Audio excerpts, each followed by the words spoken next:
Oh, and she's eating a cookie. I never thought I would get grossed out by someone eating a cookie.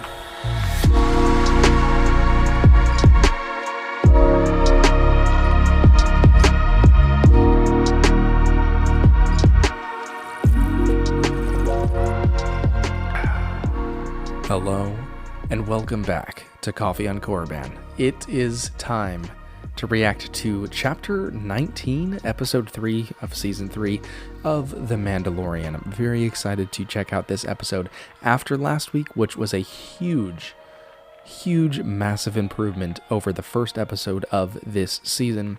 At first, it didn't really seem like there was a whole lot of plot to this season, aside from, we know he's going to try to redeem himself in the pools of Mandalore, and we actually got that in this last episode. I was very surprised that we went back down into the mines so quickly this early in the season. I expected that to be the main quest of the season. He was going to have to fight his way back there to do the thing, and it also seemed like there was some sort of a fetch quest, search for the MacGuffin going on with resurrecting IG-11, gotta find the memory circuit or whatever it was, and go find the thing to get the thing to do the thing, redeem yourself in the pools of Mandalore. And he did that. I mean, unless he was supposed to complete the chant or whatever, but he said the thing, he went into the pools, and they found the mythosaur, which was the big giant twist reveal of the last episode. Now, very excited to see what is going to happen with that. There was a theory we were talking about on our last Monday night show of who is going to be the leader of Mandalore. Is it Din? He doesn't really seem cut out for it. Is it Bo-Katan? She's kind of had her chance and failed.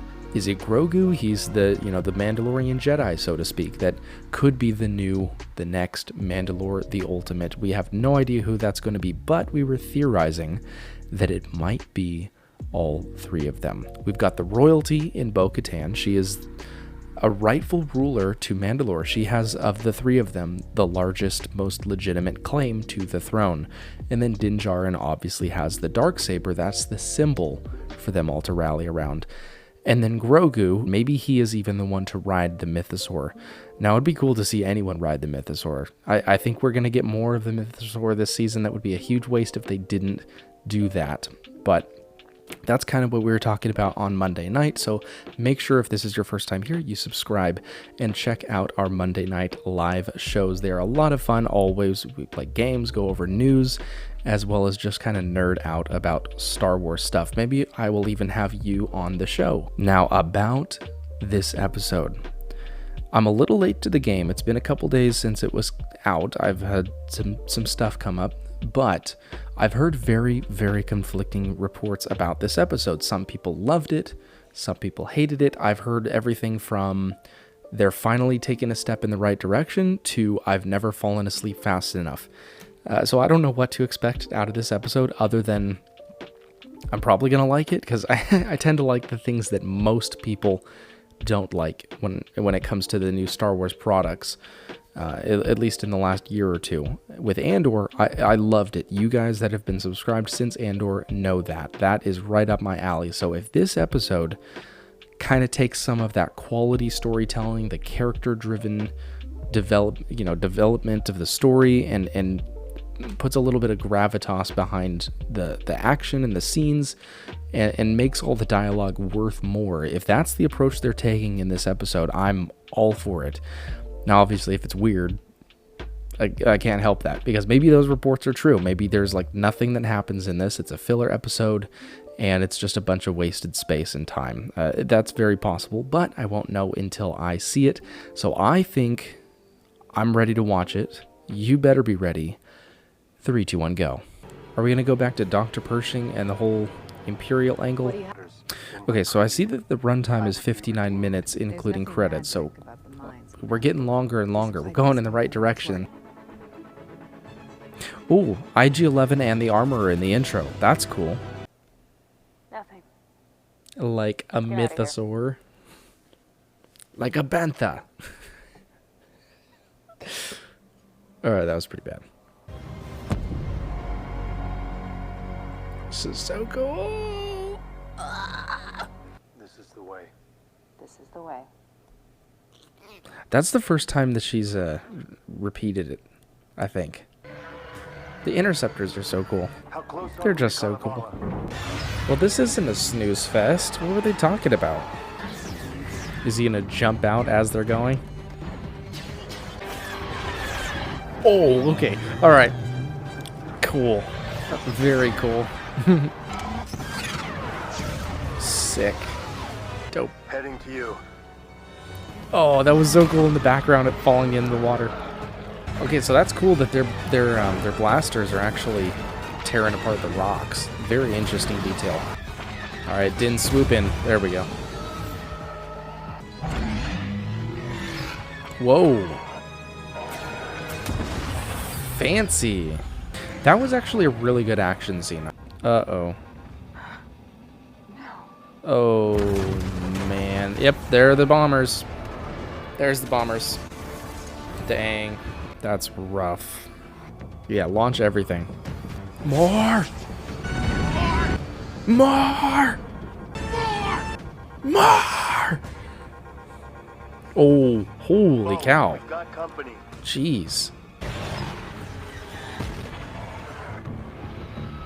What an intro. What an intro. I'm in. I'm invested. Coruscant.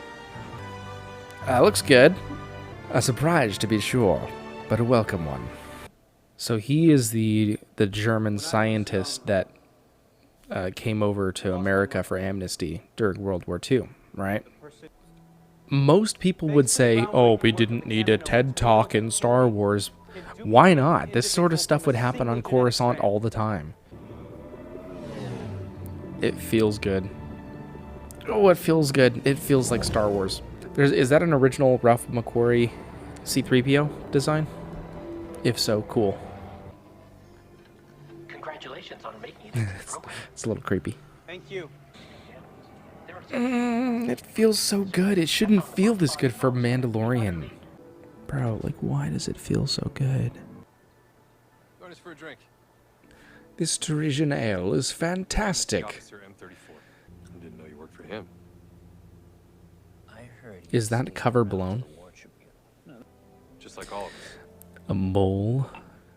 A spy? Long live the New Republic. That was about 5% convincing. See, this is really cool. This is the stuff that tickles my fancy. Just the mundane stuff, like, get me there. Like, you have to ask yourself, would this happen in Star Wars? Yes, people that have been amnetized into the New Republic from the Empire, of course they would talk about stuff that they used to enjoy, little snack ration packs and stuff. Of course they would talk about that. And that's just so fascinating to me. Are we going on a major bunny trail away from the Mandalorian storyline? Yeah. Do I care? No, this is Star Wars. It feels like it. Cool. See, for those of the people thinking that this is not what we wanted to see in The Mandalorian, ask yourself, and maybe that was a reference to Jurassic Park, you have to ask yourself, All these people would working you as a together Star to Wars make fan something want to better. walk around Coruscant? Makes me feel rather insignificant. Be honest, the answer is I don't know yes. about Like, doesn't Makes me this feel not special. fascinate you? I get it, we're here to watch The Mando film Mandalorian and the Grogu and Mando show, Even, of but course, this is so cool. Highest mountain on Coruscant. Say it's the only place on the entire surface where you can see the planet itself. That's funny. That's the Mount Everest of Coruscant. See, how cool would that be actually touching the surface of Coruscant? Let me buy you a photon fizzle. Oh, the look on your face was priceless. I want a photon fizzle.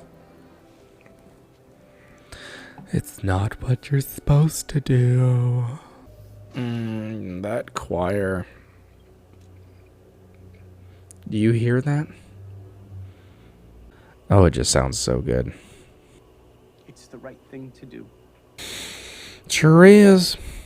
Or it was something in the cookies. Cool. Take a deep breath, though. This reminds me of Upper Terrace. It's gonna be fine. It really does. Just the architecture. Look how cool that is. Ugh. Now, is he going to get abducted when he goes off-world? and re-recruited. That would be interesting. Dude, it just looks so good. Oh my gosh. I mean, we're getting a different perspective of Coruscant that we haven't gotten before. How dope is that? And who cares if it's not about Grogu? It doesn't have to be on screen every 2 seconds. Where are we going? Where do you think I got the biscuits? Mm-hmm. Sneaky. So sneaky. So the convert I assumed was maybe Bo-Katan converting.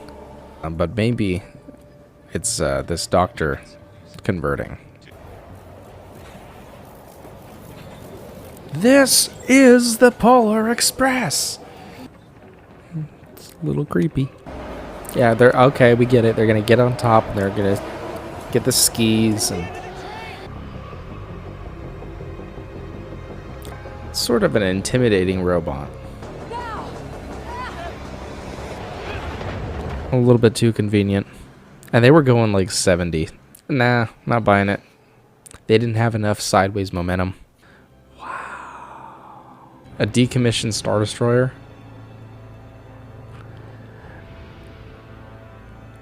That's a cool sight. Mm-hmm. How much would you legitimately pay Everything you need here? to walk around This is perfect. an actual Star Destroyer? Like, for 1 hour, Only like take what I- $1,000? You can turn your flashlights off now. Oh, dang. Oh. Oh. Ooh, he got entrapped. Wait, It was a scam from the beginning. Oh, the music. wait, mind flayer. This is a sick. This will only take a moment. Not a 50. Unless she's still a mole for Gideon. And she didn't want him to spill the beans. Sneaky creepy. Oh. You're just gonna melt his mind? Make him forget everything? Oh, she sure is. Oh, look at that look. Oh, and she's eating a cookie. I never thought I would get grossed out by someone eating a cookie. I'm bringing you to a Mandalorian covert. Look at that jetpack. That's pretty cool. I guess he needs a little bit of extra thrust, so that makes sense. And by the way, thrust. And have you removed your helmet since? No, I have not.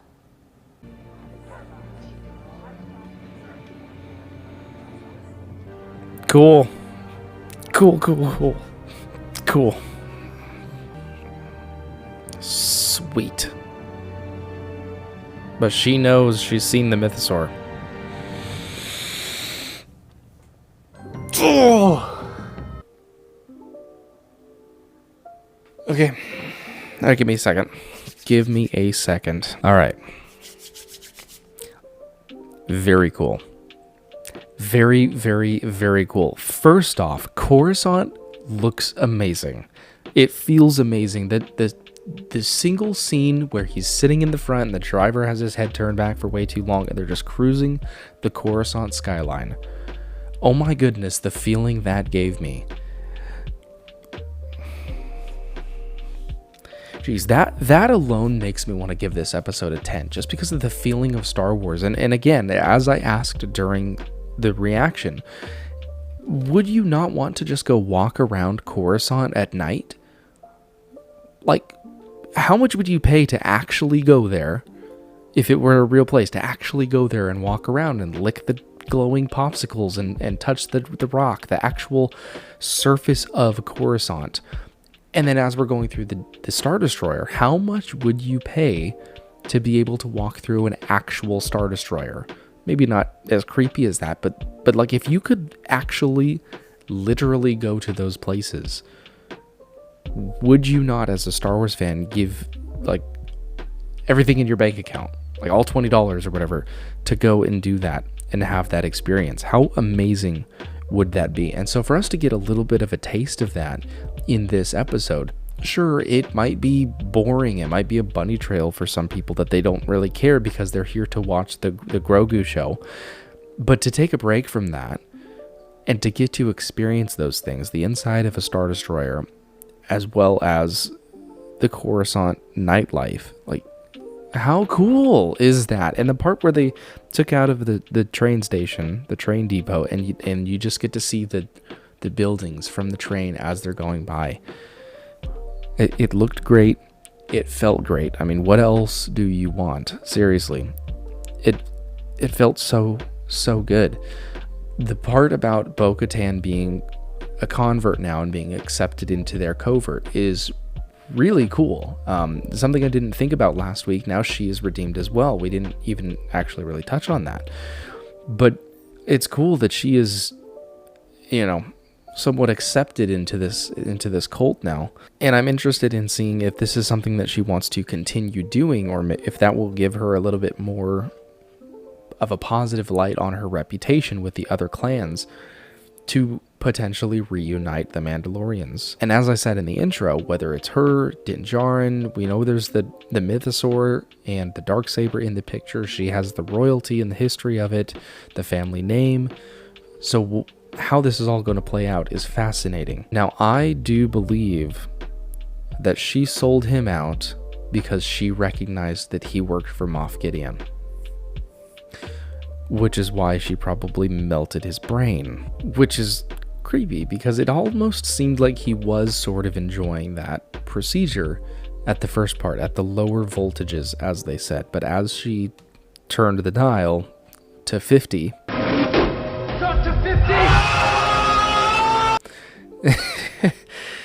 I'm sure he knew what was going to happen, which is what he was freaking out about.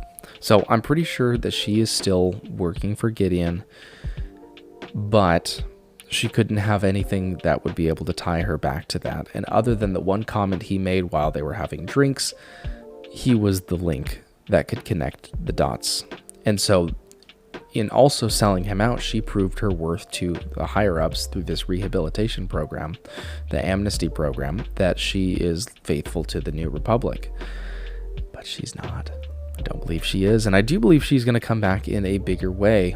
Whether Dr. Pershing is going to come back or not, I don't know if there's going to be anything left to come back. But very cool that he just had the passion to continue his research. And I do believe that there was kind of the analogy of the German scientists that after Germany lost the war, they needed help to, continue the technology, specifically the nuclear technology, to continue the battle up against Japan at that time. So very cool historical analogy there. I know Star Wars is all about that with Japanese samurais references, as well as, Vietnam. We got a little bit of that in Rogue One, obviously. Now, to address the criticisms, was this a snooze fest? No, but I can see how it might be for some people. Was this in the same vein as Andor? Yeah, in a lot of ways. In the ways that we're taking our time in experiencing the things that these characters are experiencing rather than just things happening to them. Yeah, that was straight out of Andor. That was amazing. And I don't know, because there were different production houses essentially, if any of the storytelling or the screenplay from Andor made its way over to this third season of The Mandalorian. I don't know, but it sure felt like that a little bit, and I am all there for it. That this bunny trail going off to the side, I get it, it's not going to be appealing to a lot of people, but it was so cool. I mean, the Coruscant scenes in general, just walking around the apartments and seeing the architecture, seeing the doors sliding open and closed, and the trains flying, and going through the highways up in the sky with all the other speeders and stuff. Like, that is so cool. It felt like Star Wars, which is very subjective. I get it. And as I said earlier, I didn't know that I could get creeped out by someone eating a cookie. So that leads me to the special secret keyword of the week, which is cookie. Go ahead and comment down below cookie for an extra special shout out in this Monday night's live show.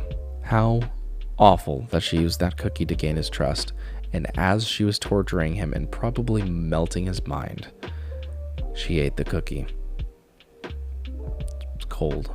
But I think that is going to do it. Man, we got a lot to talk about this Monday night for our live show. So make sure to subscribe if you're not already. You don't have to, but I would greatly appreciate it. And we will talk about this. Man, I'm very happy with this episode. I suppose if I'm going to give it a rating, man, that feeling is too hard to overcome. 9.25. Last week's was a 9 out of 10. This one hit harder than last week's. This was great.